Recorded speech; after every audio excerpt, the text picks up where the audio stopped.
Hi guys, this is Alejan and welcome back to my YouTube channel. So for today's video, sasabihin ko or tinanong ko yung amo ko kung ano nga ba, kung bakit umuwi yung katulong doon sa kabila, yung Indo. Sinabi ko, ay ma'am, umuwi pala si Lily. Sabi ko ganun. Tumingin siya sa akin. Parang sa utak niya, nagko-contact kayo. Tapos sinabayan ko ng sinabi kasi ni Emma, sabi ko gano'n, sinabi kasi ng bata sa akin, sabi niya wala na daw si Lily, umalis na daw. Sabi niya, hindi niya naman daw binuli, bakit daw umalis, gano'n.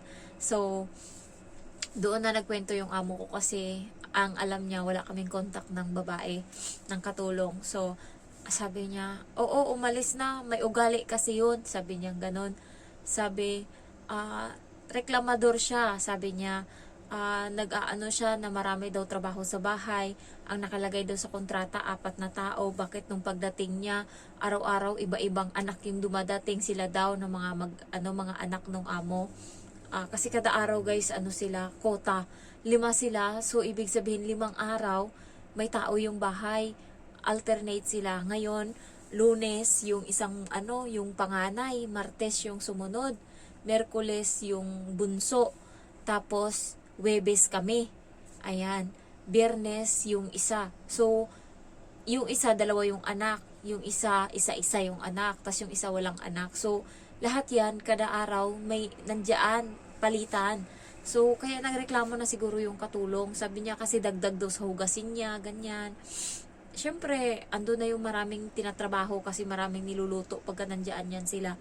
Ilang putahe yan? Siguro 5-6. So, yun yung reklamo ng sabi niya, maano daw ba, matanong daw, sabi daw sa matanda, bakit daw hindi daw siya tinuturing na anak. Pero alam nyo guys, feeling ko nagsisinungaling yung matanda, kasi parang hindi naman ide-demand ng katulong na ituring siyang anak, 'di ba? Kasi sabi niyang amo ko, nagrereklamo daw yung katulong, bakit daw iba yung pakikitungo ng matanda sa anak niya kaysa sa kanya nakatulong. Parang hindi yan kayang sabihin ng katulong, 'di ba? Kasi alam niya naman yung posisyon niya. Gusto lang talagang sirain ng matanda. Hindi kasi alam ng mga anak niya kung gaano siya kasalbahe. Hindi nila alam na may tinatago siyang sama ng ugali. So, sabi niya nung amo ko, sabi niya, nagrereklamo daw yung kasi nga daw bakit iba daw yung pakikitungo ng mama ko sa amin, ng mga anak niya kaysa sa kanya nakatulong.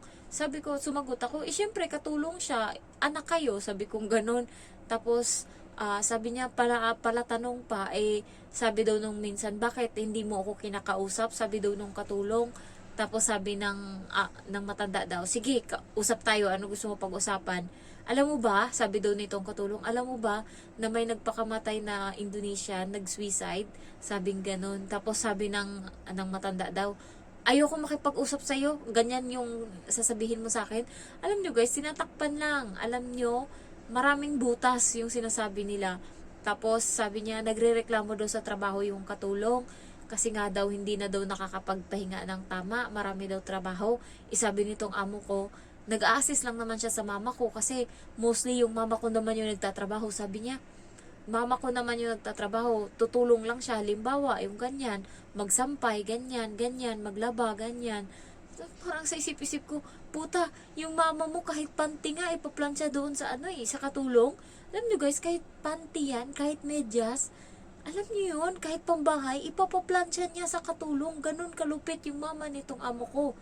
Ayan, hindi nila ako masinungalingan kasi yung kwarto kung saan nagpaplansya yung katulong, nandun nakaharap ako kasi nagpapakain ako sa bata. Kitang-kita ko kahit panty, putik na yan. Grabe namang tindi ng matanda na yun. Tapos ngayon magtataka siya kung bakit walang katulong. Tapos, ano pa yung sabi niya? Tsaka yung isang bata daw, yung anak nitong nitong isa niyang kapatid, yun daw yung nagsusundo. Tapos ang sinasabi daw, marami daw tanong kung saan nagtrabaho yung papa mo, yung mama mo, kung may katulong kayo sa bahay, kung saan kayo nakatira, ganyan, kung mayaman ba kayo, kung magkano yung sahod. Alam nyo guys, napaka nang sira nila doon sa Indong. Malala yung sinisiraan nila Tapos sabi daw nung bata, kaya ayoko nang magpasundo sa kanya kasi ang dami niyang tanong. Alam niyo, yung totoo, yung katulong yung humindi. Yung katulong yung nagsabi na ayokong sunduin yung bata kasi labas yan sa kontrata ko. Bakit niyo pinapasundo sa akin yung bata? Ayan. So, kaya tumigil sila kakasundo kasi nagreklamo yung katulong. Sabi, hindi ako magsusundo niyan, wala yan sa kontrata ko. Bakit pinapasundo niyo sa akin yung bata? Sabing ganun.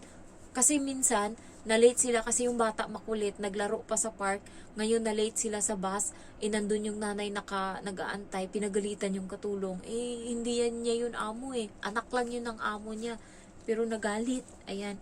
Tapos next, ano pa yung sinabi niya? Marami siyang sinabi. Sabi pa niya, parati siyang puyat, kulang daw siya sa tulog.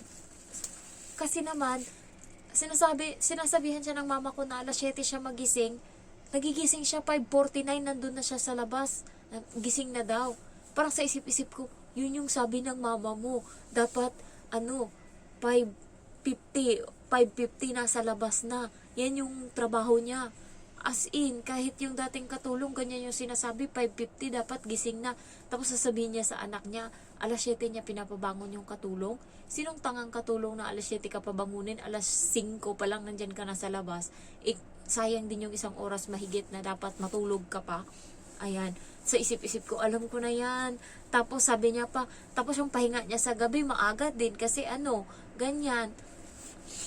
Tapos sa isip-isip ko, isang beses, tinulak ng matanda yung kasi sinarado niya yung pinto.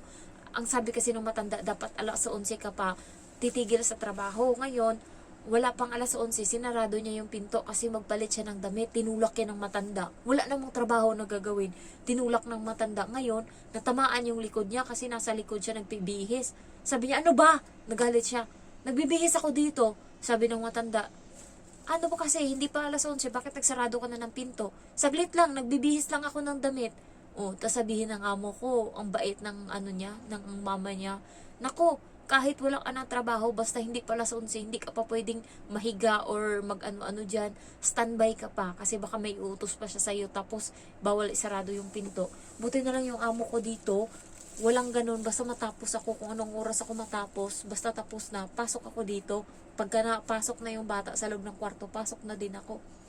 Buti na lang kamo, yung matanda, hindi niya sinasabi sa mga anak niya kung gaano kasama yung ugali niya, kaya medyo matino-tino pa tong mga anak niya kahit paano, makatao pa siya, makasalbahay siya. Tapos sabi niya, nilutuan pa siya ng daddy ko. Sabi niya ganun, nilulutuan pa siya ng daddy ko. Sa isip-isip ko, nananakit na nga yung tiyan namin yung itlog na pinakain nila sa amin na nilaga, siguro 5 araw na yun, ang baho na, tinapon ko. Tapos sinabihan ko yung katulong, huwag mong kainin kay sira na yan. Sabi niya, nilulutuan niya yung katulong. Kung ano lang yung natira nilang pagkain dyan sa mesa, tatago niya yun sa rep, mga 3 araw, tsaka niya ipakain sa katulong. Ganun kalala yung ugali. Tapos, kaya, deserve nila na walang katulong ngayon. Tama lang. Wala silang katulong. Tapos bukas pupunta kami doon. Hindi ko lang alam kung anong mukha ng bahay. Tapos sinabi ko lang, hindi kami close noon. Sabi ko sa amo ko, pero hindi nila alam na mas close kami nitong umalis na katulong kaysa sa dati. Mas kasi, alam mo yun, kada punta ko doon, maga yung mata niya, umiiyak siya. Tapos sabihin nila, hindi nila binubuli yung katulong, hindi nila pinapahirapan. Tapos daw parati pa daw yun nag-i-skip ng trabaho. Halimbawa, yung bahay kasi nila 1,600 square feet, so doble nitong bahay namin. Ngayon may mga 5 kwarto yan na bakante, walang nakatira kasi mga bata, mga anak niya dati nakatira dyan, yung mga nagsipag-asawa na wala ng laman. Kailangan mo yan, linisin mo yan thrice a week. So minsan daw sinasabi ng katulong, pwede wag ko muna linisin tong kwarto na to, hindi naman ginagamit, hindi ko muna lilinisin. Hindi pwede yan sa amo. Kailangan linisin mo. Yung mga kisame nga, ipapakot-kot yan sa'yo yung mataas. Buti na lang yung kisame namin dito flat, sa kanila kasi old fashion, yung may mga giwang-giwang sa yung parang muebles na kisame, yung kahoy sa taas. So, lilinisin mo pa. Grabe yung pinaghirapan ng katulong. Kaya, ewan ko lang bukas kung dadat na namin doon ng mukha ng bahay kay walang katulong, mag-isang linggo na. So deserve niya na mawalan ng katulong kasi asalbahe ng ugali niya. Sana yung sumunod kaya din or matapang din na mag-break ng contract pag hindi na kaya yung gawain or yung niya, yung ugali niya. Sinungaling siya, sinasabi niya sa mga anak niya na yung katulong yung maarte, ganyan, yung katulong yung reklamador, pero yung sa totoo lang, siya yung dahilan. Hindi niya lang sinasabi sa mga anak niya, kasi yung mga anak niya yung gumagastos eh. Pag nag-hire ng katulong, nag-aambagan niyang mga anak niya, 5. Mag-aambagan niyang pambayad sa katulong. Tapos yung amo ko, siya yung bumili ng ticket ng katulong pauwi ng Indonesia. So, 2,000 Hong Kong dollar daw yun. So, sa pera natin, 14,000. Nagreklamo yung katulong kasi nga ang kinuha, yung pinakamura, tapos walang pagkain, ilang araw siyang, parang isang araw siya ata doon sa loob ng ng eroplano, tapos walang pagkain.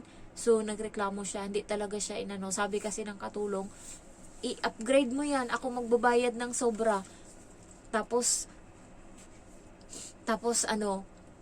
sabi ng hindi daw pwede, pero ang sabi ng katulong ng katulong sa akin, hindi daw ganoon. Nakiusap daw siya kung pwede yung isang ticket yung kukunin. Ang sabi daw nito, kailangan mo magbayad ng 1,000 bago mo makuha yung ticket na yun. So, nasayangan siya sa 1,000 kaya hindi niya kinuha. Ang sabi naman nitong amo ko, sinungaling din.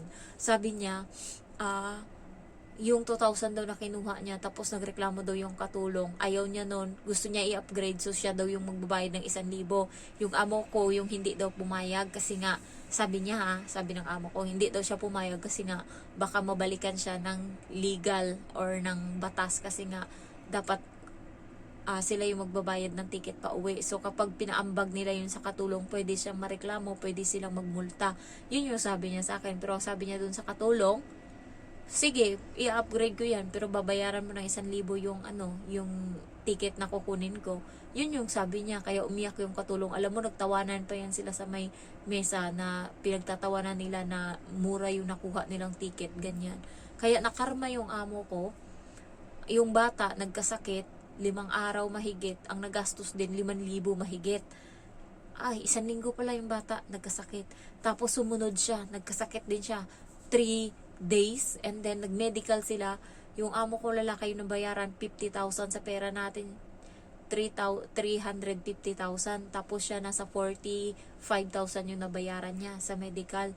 So sa pera natin siguro mga nasa 300,000 o di 600,000 mahigit silang dalawa, plus pa sa bata 650, ganyan. Alam mo, yung yung mali mo palang ginagawa, bumabalik din pala sa iyo yan. Kaya, yan, na-share ko lang sa inyo na ang sama ng ugali. Hindi ko lang alam yung pangalan ng matanda na mag-hire, pero naka-hire naman na, tsaka Indo yung kinukuha nila kasi hindi sila marunong mag-English. Pero yung sa amin dito, ewan ko lang, wag nyo nang subukan dito, yung nagchat-chat dyan na pwede bang ako na lang yung pumalit sa iyo dyan, madam or Jen, kapag umalis ka. Wag na, uy, maawa ako sa iyo, ayoko. Wag na, hayaan mong sila makahanap. Ayoko na dito mo maranasan yung impyerno na hindi mo dapat maranasan. So, thank you for watching and I love you all. Bye-bye.